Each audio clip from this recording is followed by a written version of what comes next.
I want to welcome my brother. और मैं अपने हम खिदमत भाई को दावत देना चाहता हूँ Travel all the way from Quetta here. और जो बहुत लंबा सफर करके क्वेटा से आज हमारे दरमियान में आए हैं Bishop Amanat is here. और बिशप अमानत साहब हमारे साथ Let's हैं। welcome the man of faith. आइए दोनों हाथों को मिलाकर जोरदार तालियां खुदा के बंदा के लिए बजा दीजिएगा। God bless you, brother. Consuming fire church की कलीसिया दोनों हाथों को उठाकर जोरदार तालियां मर्दे खुदा के लिए। वेलकम पास साहब, खुदा आपको बहुत बरकत दे। मे गॉड ब्लेस यू और आपकी फैमिली के लिए भी। यसु मसीह के कादर जलाली नाम में आज शाम आप सबकी खिदमत में सलाम। हम क्वेटा बलूचिस्तान से आप सबके लिए अपनी कलीसिया खानदान घराने की तरफ से सलाम लेकर आए हैं और मैं शुक्रगुजार हूँ खुदा के खादम पास्टर जॉन एडी का, अपनी बहन सिस्टर रेचल का, कि जिन्होंने आज की इस इबादत में मौका दिया कि हम खुदा के कलाम को मिलकर सीख सकें। सो उनकी इस मोहब्बत के लिए मैं तहे दिल से शुक्रगुजार हूँ। आइए अजीजों, मुझे बताइएगा एक बात, आज कितने लोग हैं जो यहाँ पर शिफा के लिए आए हैं? आमीन। और कितने हैं जो शाफी को लेकर जाना चाहते हैं साथ? प्रेज गॉड, जोरदार तालियां बजाइए। खुदाम के कलामे मुकद्दस में से जिस जिनके पास बाइबल मुकद्दस हो निकालिएगा। पुराने अहद नामे में जकरिया नबी का सहीफा और उसका चौथा बाब। जकरिया नबी का सहीफा और उसका चौथा बाब और उसकी पहली आयत से मैं आपके सामने पढ़ूंगा, उसकी 7वीं आयत तक। लेकिन चंद आयतें जिन पर हम गौर करेंगे वो मैं आपको बताऊंगा कि हमारे पास 6ठी और 7वीं आयत जो है वो आज की सनदी आयत होगी। यहां पर लिखा है, और वो फरिश्ता जो मुझसे बातें करता था फिर आया और उसने गोया मुझे नींद से जगा दिया और पूछा, तू क्या देखता है? मैंने कहा कि मैं एक सोने का क्षमादान देखता हूं जिसके सर पर एक कटोरा है और उसके ऊपर 7 चिराग हैं और उन 7 चिरागों पर उनकी 7 नलियां, और उसके पास जैतून के 2 दरख्त हैं, एक तो कटोरे की दाहिनी तरफ और दूसरा बाईं तरफ। और मैंने उस फरिश्ते से जो मुझसे कलाम करता था पूछा, ऐ मेरे आका ये क्या है? तब उस फरिश्ते ने जो मुझसे कलाम करता था कहा, क्या तू नहीं जानता कि ये क्या है? आगे लिखा है, मैंने कहा नहीं ऐ मेरे आका। तब उसने मुझे जवाब दिया कि ये जुरबाबल के लिए खुदावंद का कलाम है। ये किसके लिए खुदावंद का कलाम है जी? जुरबाबल के लिए। किसके लिए? जुरबाबल के लिए खुदावंद का कलाम है कि ना तो जोर से और ना तवानाई से बल्कि मेरी रूह से रब्बुल फाज फरमाता है, ऐ बड़े पहाड़ तू क्या है? तू जुरबाबल के सामने मैदान हो जाएगा और जब वो चोटी का पत्थर निकाल लाएगा तो लोग पुकारेंगे कि उस पर फजल हो, फजल हो। खुदावंद के पाक कलाम के पढ़े और सुने जाने पर उसकी बरकत हो। कलामे मुकद्दस के इस हवाले पर जब हम गौर करते हैं तो इस पूरी टेक्स्ट में मैं आपके सामने जुरबाबल की इस रोया को नहीं शेयर करने जा रहा कि जकरिया को जो ख्वाब दिखाया गया, जो रोया उसको मिली, वो 7 चिरागदान, शमादान और सारी चीजें, उस पर हम आज बात नहीं करेंगे। लेकिन जो मैं बात करना चाहता हूं वो ये है कि उसने कहा कि ये सब कुछ क्या है। सवाल यहां से शुरू होता है कि ये जो कुछ है ये सब कुछ क्या है? तो फरिश्ते ने जकरिया से कहा कि ये ज़रुब्बाबेल के लिए खुदा का कलाम है। اور زربابل کے لیے کیا خدا کا کلام ہے کہ خدا نے زکریا سے کہا کہ اس کو جا کر بتا دے کہ نہ تو زور سے اور نہ طاقت سے بلکہ میری روح سے رب الفاج فرماتا ہے کہ اے بڑے پہاڑ تو کیا ہے، تو زربابل کے سامنے میدان ہو جائے گا۔ اب یہاں پر ہمیں یوں محسوس ہو رہا ہے کہ زربابل کے سامنے کوئی ایک بہت بڑا پہاڑ ہے جس کو کور کرنا، سر کرنا، جس کا مقابلہ کرنا اس کے لیے انتہائی مشکل جو ہے وہ نظر آ رہا ہے، اور اس زربابل کو سمجھ نہیں آ رہی کہ یہ پہاڑ کیسے ٹل جائے گا۔ اب کیا تھا، میں مختصر آپ کو بتاتا ہوں، میرے پاس 20 منٹس ہیں، کہ بنی اسرائیل کی تاریخ میں 2 بڑی اسیریاں آئی ہیں۔ پہلی اسیری جو تھی وہ 40 برس کی تھی، اور دوسری اسیری جو تھی وہ 70 برس کی تھی۔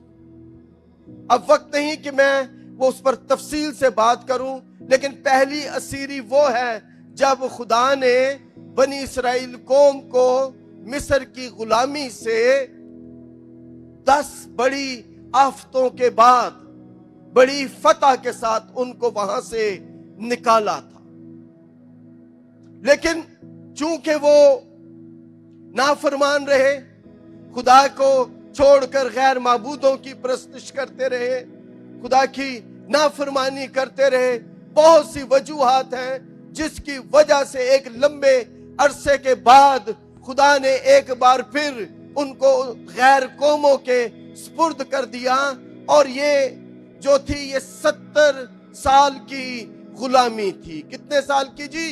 70 سال کی غلامی تھی۔ اور تاریخ بتاتی ہے کہ ارتخشستہ دوئم کے دور میں یہ جو فارسی بادشاہ تھا، 50,000 یہودی جو تھے وہ رہا ہوئے تھے، اور ان کا جو رہنما، ان کا جو لیڈر تھا وہ زربابل تھا، اور وہ 50,000 یہودیوں کو لے کر وہ یروشلم میں چلے گئے تھے، اور زربابل ان کی رہنمائی کر رہا تھا۔ اور اس دور میں جو کاہن تھا، سردار کاہن تھا، وہ زکریا تھا، اور اس کے ساتھ ساتھ اس دور میں خدا نے اسی شمالی سلطنت میں کسی شخص کو بطور نبی کے استعمال کیا، تو وہ حبقوق نبی تھا جس کی نبوت کا دورانیہ صرف اور صرف 2 ماہ تھا، اور نہمیہ جو ہے وہ بھی اسی دورانیے میں تھا۔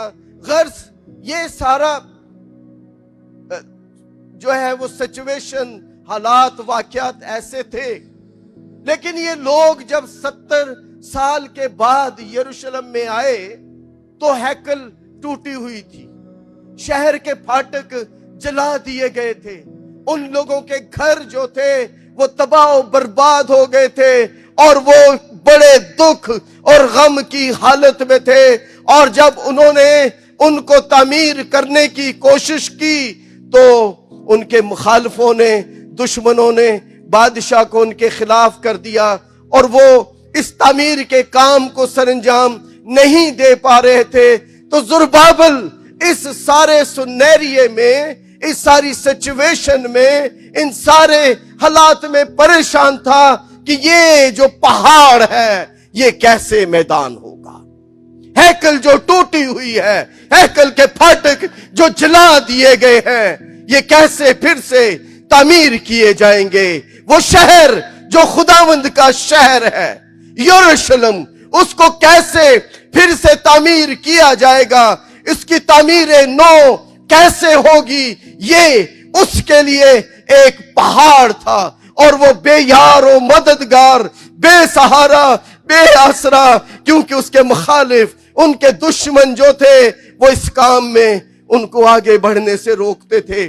یہ بڑے पहाड़ थे उनके लिए, और उनको समझ नहीं आ रही थी कि वो क्या करें। और जब वो ऐसी बेदिली और बेयकीनी और नाउमीदी और बेकैफी किसी हालत में वो पड़े हुए थे, मायूस और बेदिल हो चुके थे, और उन्हें कहीं से कोई रास्ता नजर नहीं आ रहा था कि हम क्यों करें, हम कैसे करें, हम कहां से वसाइल लाएं, हमारे इन मुश्किलात का हल कहां से निकलेगा। जब वो बेचैन, बेदिल और मायूस थे, तो ऐसी बेयकीनी और नाउमीदी और मायूसी की हालत में खुदा जुरबाबिल से, जकरिया से हम कलाम हुआ। उसने जकरिया से कलाम किया और उसे कहा कि जाकर जुरबाबिल को बता दे, वो जो उन 50,000 यहूदियों को सरगना, उनका लीडर, उनको रहनुमा था, उसने कहा कि उनको जाकर बता दे कि ये ना तो जोर से और ना ताकत से, बल्कि मेरी रूह से रब्बुल फ़ौज फरमाता है कि बड़े पहाड़ तू क्या है, तू जुरबाबिल के सामने मैदान हो जाएगा। याद रखिएगा कि जब बड़े बड़े पहाड़ बीमारियों की सूरत में, बड़े बड़े पहाड़ मुश्किलात की सूरत में, बड़े बड़े पहाड़ दुखों की सूरत में, हालातों वाकयात की सूरत में, खानदानी मसाइल और नाचाकियों की सूरत में हमारे सामने सर उठाकर खड़े रहते हैं, और हमें वसाइल नहीं नजर आ रहे होते, हमें रुपया पैसा नजर नहीं आ रहा होता, हमें कोई ऐसी फेवर नहीं मिल रही होती किसी गवर्नमेंट के इदारे से, किसी गवर्नमेंट के ऑफिशियल से, किसी एमपीए से, किसी एमएनए से, या किसी ऐसी पर्सनालिटी से। तो याद रखिएगा कि ऐसी नाउमीदी में, ऐसी मायूसी में, ना तो जोर से और ना ताकत से, अगर कोई आपके पहाड़ों को मैदान करने की कुदरत और ताकत रखता है तो वो खुदावंद है।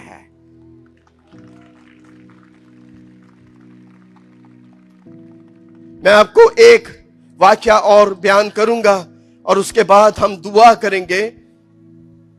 ऐसा ही एक शख्स जिसका नाम दाऊद था,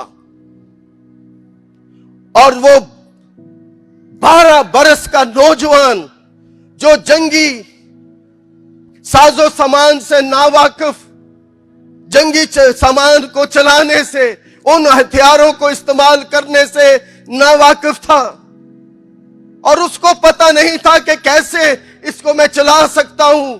ये जंगी सामान तो बहुत वजनी है, वो तो उठाकर भी नहीं चल सकता था। तो उसके सामने एक पहाड़ खड़ा था और उसका नाम जाती जूलियत था, जिसका कद 9.5 फुट का कद था, जो अपने सीने पर जरा बख्तर पहने हुए थी, वो 75 किलो की जरा बख्तर जो है वो पहने हुए था, जिसके भाले का फल 5 किलो का था। एक देव, एक बहुत बड़ा शख्स, जिसके सामने दाऊद जो है एक टिड्डी की मानंद, छोटे से बच्चा, छोटे सी, कि वो उसके ऊपर अपना पांव रखता और उसको मार डालता था। लेकिन ये नौजवान बच्चा 12 साल का उस 9.5 फुट के पहलवान को, जाती जूलियत को और उस देव को ललकारता है और कहता है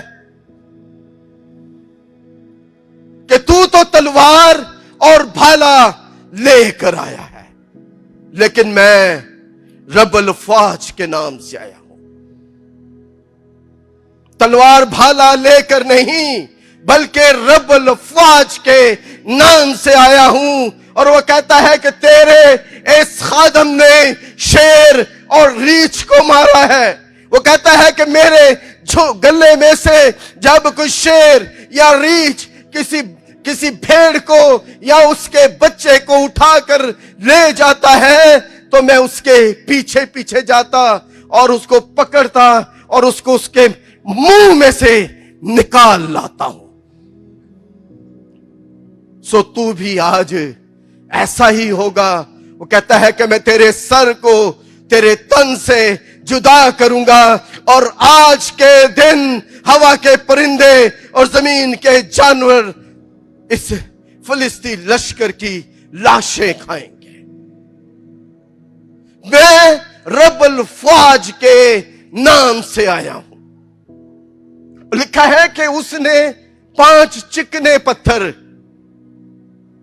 लिए और अपनी फलाखन में डाला, उसको घुमाया, और वो शख्स जो अपने सर पर जंगी खोद, जंगी टोपी जो है वो पहने हुए था, जो लोहे और पीतल की होती थी, और कहते हैं कि इंसान के माथे की स्कल जो है ये हड्डी जिस्म में सबसे मजबूत हड्डी होती है, आज अपने आप को पूरे तौर से उसकी हुजूरी में पेश कर दे।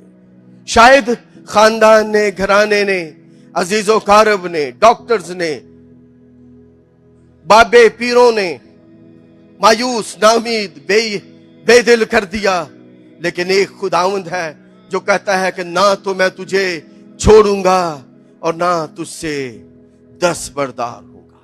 वो खुदावंद है जो कहता है कि देख, मैं दुनिया के आखिर तक हमेशा तुम्हारे साथ हूं, और आज वो यहां पर मौजूद है। आइए अपनी आंखों को बंद कर लें और खुदा के कलाम की इन बातों पर गौर करते हुए, ध्यान देते हुए, तवज्जो करते हुए आज इस आईने में, इस रोशनी में गौर कीजिएगा कि आपकी जिंदगी के तूफान कैसे। गौर कीजिएगा कि आपके सामने कौन से ऐसे पहाड़ हैं जो सर उठाए खड़े हैं। शायद बीमारियां हो, शायद मुसीबतें हो, शायद खानदानी नाचाकियां हो, शायद बेरोजगारी हो, शायद कर्ज हो, शायद सूद की लानतें हो, शायद इब्लीस हो। ऐसी कोई भी पहाड़ जो आपकी जिंदगी में सर उठाए खड़े हैं और आपको उम्मीद नहीं नजर आ रही, तो एक खुदावंद आज शाम यहां पर मौजूद है। आइए अपने आप को उसके सामने पेश करते हैं।